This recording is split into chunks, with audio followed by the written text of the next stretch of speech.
이렇게 중요한 타이밍에 왜 유부녀를 사귀어요? 넌 그냥 네 일이나 해. 그 회의 들어가 봐야 돼. 나중에 전화할게. 제사 음식은 나눠 먹는 거라는데 내가 나눠 먹을 사람이 있어야지.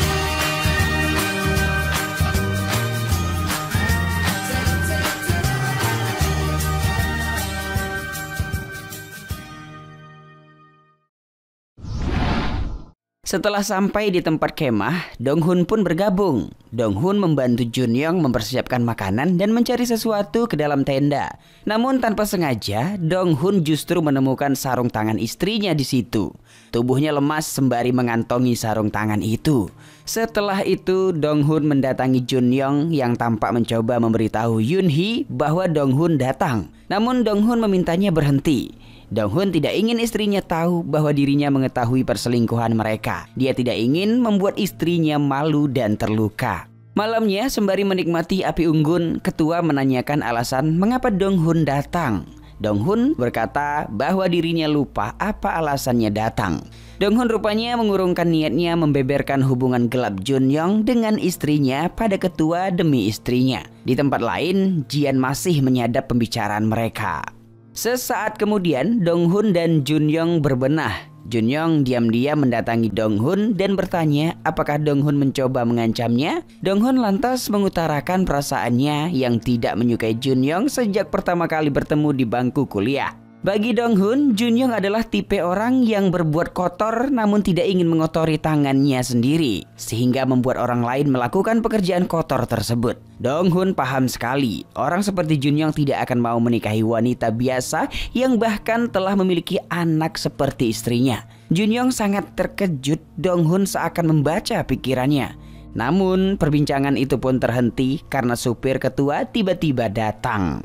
Setelah itu, Jun-young dan Dong-hun melakukan kegiatan terpisah. Tiba-tiba Jun-young mengalami kecelakaan hingga kepalanya terluka. Dong-hun pun mengantarkannya ke rumah sakit. Setelah ditangani, Dong-hun kembali mengajak Jun-young bicara dan memintanya putus baik-baik tanpa memberitahu bahwa Dong-hun sudah mengetahui perselingkuhan mereka. Dong-hun berjanji tidak akan membesar-besarkan masalah ini jika Jun-young bersedia putus dan tutup mulut. Jun-young hanya diam guys, namun raut wajahnya tampak kesal. Jian pun yang masih terus menyadap Dong-hun mendengar pembicaraan mereka. 어디 한번 쫄아봐라 이건가? 내가 안 되는 것까지 윤희가 하는 순간 넌 끝장이야. Hari berikutnya di kantor, Jun-young mengirimkan pesan pada Jian, memintanya untuk melepaskan Dong-hun sementara waktu. Jun-young nampak mempertimbangkan ancaman Dong-hun semalam. Pulang kerja tanpa sengaja, Dong-hun mendengar Jun-young yang menolak ajakan makan malam karena sudah ada janji. Dong-hun lalu mengingat bahwa istrinya juga menolak ajakannya malam ini karena sudah ada janji. Hal itu membuat Dong-hun berpikir, apakah malam ini istrinya akan menemui Jun-young lagi? Sepanjang jalan pulang, Dong-hun tampak memikirkan istrinya. Tiba-tiba Jian muncul dan mereka pulang bersama. Dong-hun lalu memberitahu Jian bahwa neneknya sebetulnya bisa dirawat dengan gratis. Jian tampak kaget karena dia tidak tahu mengenai hal ini. Dong-hun lalu memberitahu Jian caranya. Sesampainya di stasiun, Jian minta dibelikan makan. Mereka pun makan bersama. Kini Dong-hun sudah tidak menutup tirai dan makan di tempat terbuka tanpa kekhawatiran. Jian lalu bertanya mengapa Dong-hun mau mentraktirnya makan lagi. Apakah karena Dong-hun kasihan pada dirinya? Jian lalu berkata, ada banyak orang yang juga kasihan pada dirinya. Mereka memberi Jian makan beberapa kali, namun kali keempat mereka semua pergi karena hidup Jian tidak kunjung membaik. Jian kesal orang-orang itu merasa diri mereka baik hanya karena menolongnya sesekali. Dong-hun lalu berkata dirinya tidak memberi makan Jian karena kasihan, melainkan karena berterima kasih. Dong-hun mengatakan bahwa hidupnya juga tidak lebih baik sehingga tidaklah pantas untuk mengasihani hidup Jian. Dong-hun lalu juga menceritakan mengenai prasangkanya selama ini yang nampaknya benar, bahwa Jun-young lah yang telah menjebaknya. Tanpa mengetahui gadis di depannya sebenarnya adalah orang suruhan Jun-young. Jian lalu bertanya mengapa Jun-young melakukan hal itu, meskipun dia sebenarnya mengetahui alasannya.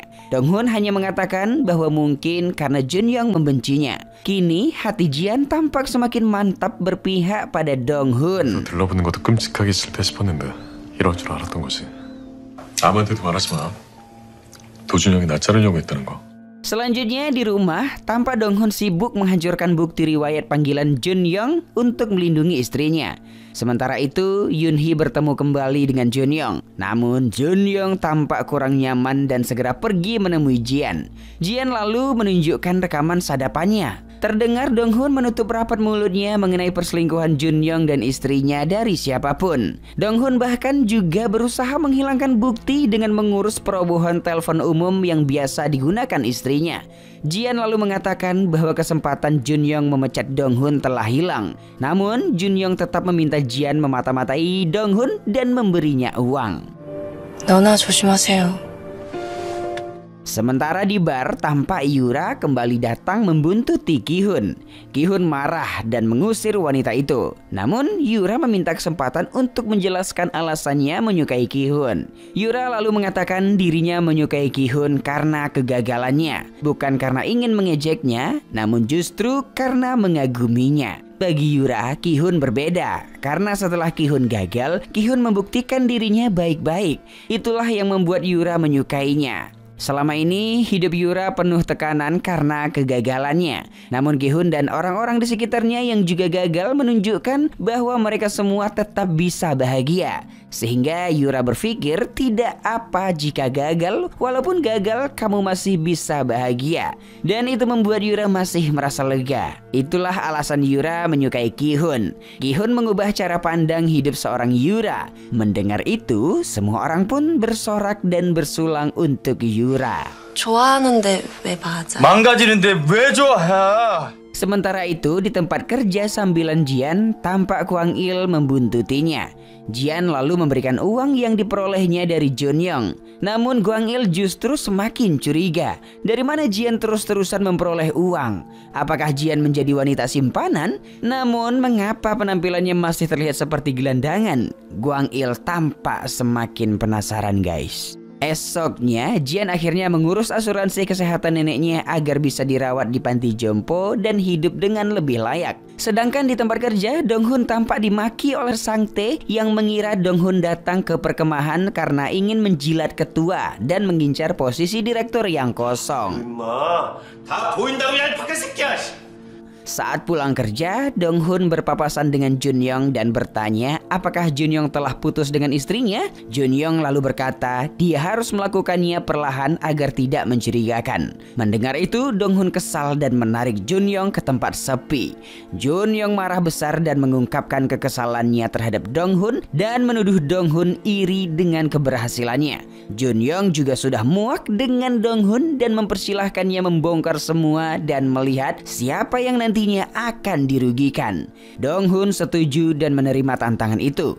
Mendengar itu, Jian tidak tinggal diam, guys. Dia takut hal itu akan membahayakan Dong-hun. Sehingga Jian berlari mencari Yoon-hee dan menghadang mobilnya hingga tertabrak. Yoon-hee pun keluar dan terkejut gadis yang ditabraknya adalah Jian.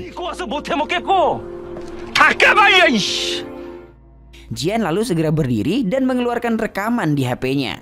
Terdengar suara Jun-young yang mengatakan bahwa solusi paling aman bagi pria adalah berselingkuh dengan wanita yang sudah menikah. Karena dia tidak akan mungkin membeberkan hubungan gelapnya sendiri. Jian lalu meminta Yoon-hee untuk sadar. Setelah itu, Jian pun pergi sambil terus menyadap Dong-hun. Tanpa sadar bahwa saudari tadi Kwang Il mengikutinya. 바람 피는 여자 어떻게 생겼나 궁금했는데. Dong-hun yang kini sedang berada di rumah makan tempat biasa dirinya mentraktir Jian tampak bertanya pada pemilik apakah gadis itu tidak datang. Dong-hun lalu mendeskripsikan gadis itu sebagai gadis yang berpakaian tidak rapi dan berwajah cantik. Mendengar itu, Jian berlari ke rumah makan itu untuk menemui Dong-hun dan memintanya minum bersama. Di luar, tampak Kwang Il mengamati mereka dan akhirnya mengetahui tentang Dong-hun. Kwang Il tampak kesal melihat mereka. Setelah selesai, Dong-hun mengantar Jian pulang. Mereka pun berbagi cerita tentang cara pandang mereka mengenai kehidupan. Setelah mengantar Jian, Dong-hun pun berjalan pulang. Tiba-tiba Jian mengatakan semangat pada Dong-hun. Dong-hun pun melanjutkan berjalan tanpa menyadari Kwang Il mengikutinya. Esoknya Dong Hun diajak bertemu oleh salah satu direktur eksekutif yang juga tidak menyukai Jun Yong. Dia meminta Dong Hun untuk menjadi direktur menggantikan direktur Dong Won agar mereka bisa melawan Jun Yong saat pemilihan CEO selanjutnya. Namun Dong Hun menolaknya karena merasa tidak pantas memimpin dan tidak bisa berpolitik. Nampaknya situasi politik perusahaan sedang memanas dan semua orang berlomba untuk menguatkan kubunya masing-masing. Hal itu pun disadari Jun Yong. Merasa dirinya terancam dan takut posisinya sebagai CEO tergusur, Jun Yong mencoba menelpon Yoon Hee untuk mengakhiri hubungan mereka. Jun Yong ingin mengamankan dirinya dari ancaman Dong Hun. Namun Yoon Hee yang kesal tidak mengangkatnya. Malamnya, Jun Yong akhirnya mengirimi Yoon Hee pesan. Yoon Hee yang telah mengetahui semua mengacuhkannya dan mematikan teleponnya. Rupanya Yoon Hee datang ke rumah ibu mertuanya setelah sekian lama. Dong Hun tampak bahagia istrinya bersedia meluangkan waktu untuknya. Setelah sampai, Yoon Hee berusaha membaur dengan keluarga dan beberapa saat kemudian, putra Dong Hun yang sedang sekolah di luar negeri pun menelpon dan mengucapkan selamat ulang tahun pada sang nenek. Mereka semua tampak bahagia dan akrab. Perbincangan itu juga didengar oleh Jian yang sedang bekerja sambilan. Setelah makan, mereka pun menyiapkan kue dan meminta ibu meniup lilin. Saat sedang beberes, Dong Hun melihat istrinya sedang sibuk dengan HP-nya. Namun Dong Hun diam saja. Selesai acara, Dong Hun dan istrinya pulang. Namun saat sampai, Yoon Hee meminta Dong Hun turun. Dong Hun tahu Yoon Hee ingin menemui Jun Yong, sehingga ia meminta Yoon Hee tidak pergi. Namun Dong Hun tidak kuasa menahan istrinya itu. Yoon Hee pun pergi menemui Jun Yong. Saat itulah Jun Yong akhirnya memutuskan hubungan mereka tanpa menyadari bahwa Yoon Hee sebenarnya sudah mengetahui kebusukan Jun Yong dari Jian. Jun Yong akhirnya memutuskan hubungan mereka karena sebenarnya dia takut dengan ancaman Dong Hun. Dia tidak ingin kehilangan jabatannya sebagai CEO. Yoon Hee lalu menangis dan kehilangan kata-kata. Bukan karena diputuskan oleh Jun Yong, melainkan karena merasa terhina. Dirinya mengkhianati suaminya demi lelaki busuk seperti Jun Yong. Hari berikutnya, tampak Yura sedang mengikuti casting dan membaca skenario. Namun, Yura tampak sangat datar dan tidak ekspresif sehingga membuat tim tampak kecewa dengan aktingnya. Mereka pun menjadi ragu untuk mengajak Yura dalam proyek tersebut. Setelah itu, Yura pergi ke kantor Ki-hun dengan kesal dan menyiram kaca kantornya dengan kopi lalu pergi.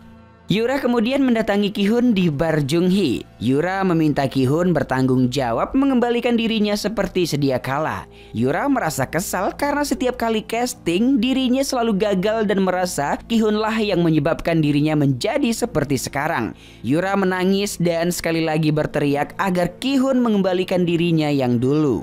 Sementara itu, Dong Hun pulang lebih cepat karena istrinya lagi sakit. Saat berjalan di dekat rumahnya, Dong Hun tidak sengaja bertabrakan dengan seorang lelaki. Jian yang masih menyadap Dong Hun pun menyadari suara itu adalah Kwang Il.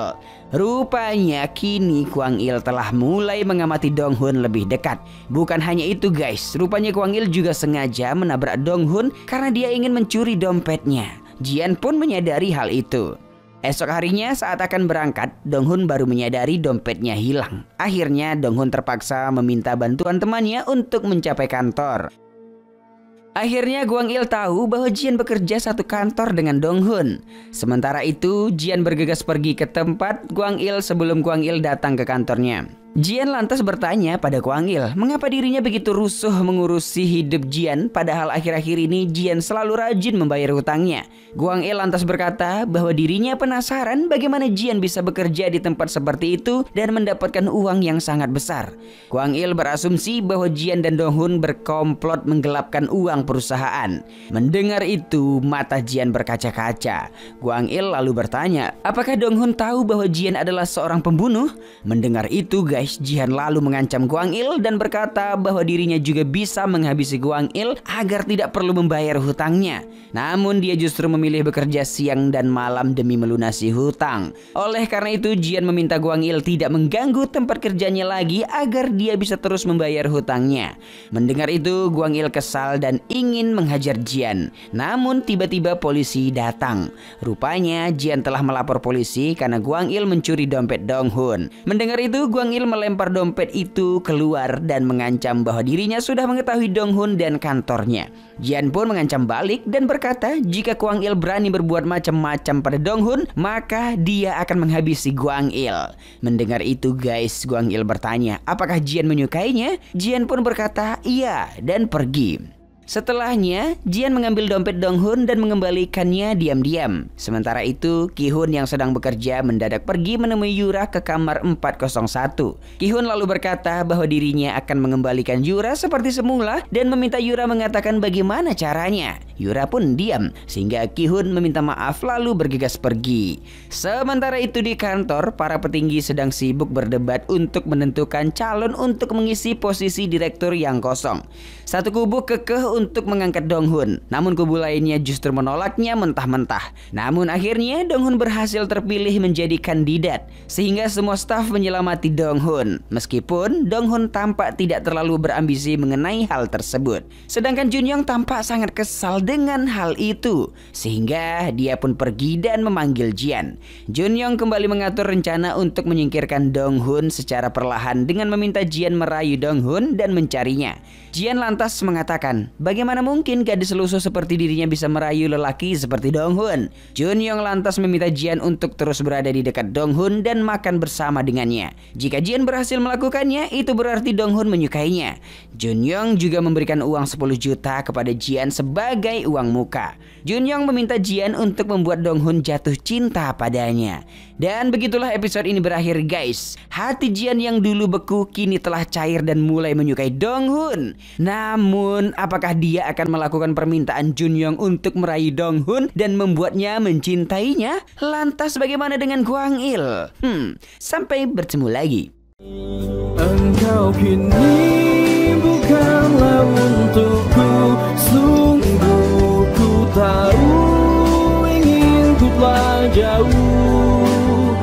Cukup sudah kau lupakanlah masa-masa itu, saat dulu aku di hatimu.